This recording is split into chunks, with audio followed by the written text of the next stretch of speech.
Panalangin sa kalinaw. Sa ngalan sa Amahan, sa Anak, ug sa Espiritu Santo. Amen. Ang kalinaw ug gugma sa Ginoo maabot ug magpabilin niining balaya ug sa tanan nga nagapuyo niini.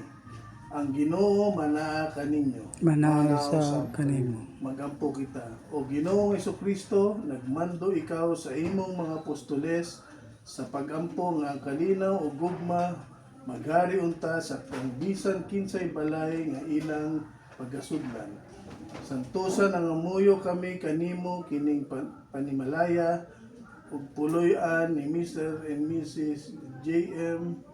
Dayanghirang hinaot unta nga ang kaluwasan ug panagdait magpabilin niining balaya sama sa imong gihimo sa imong pagsulod sa balay ni Siqueo ug paambita sila sa imong mahimayaong pagkabanhaw ug ibubo ang imong walay puas nga panalangin diha kanila aron makanunayon sila nga mag-alagad kanimo pinaagi sa mga maayong buhat ug pagsaksi sa maayong balita sa kaluwasan aron mahimo silang angayan ug takos nga mahiusa kanimo diha sa imong harianong puloy-anan sa langit.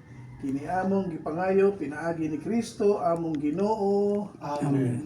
Amahan namo anaa ka sa langit, padaygon ang imong ngalan, umabot kanmo ang imong giharian, matuman ang imong pagbuot dinhi sa yuta maingon sa langit.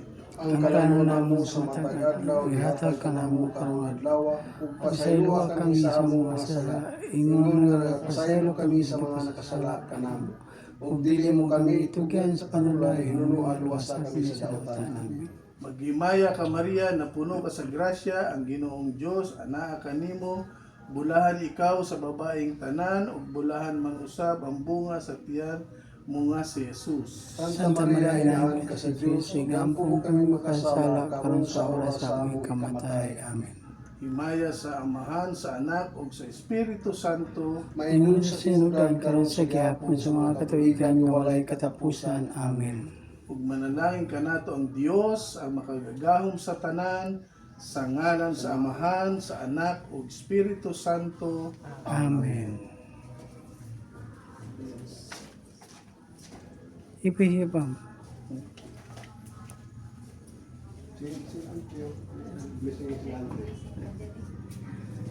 Amahan po. Dire boss.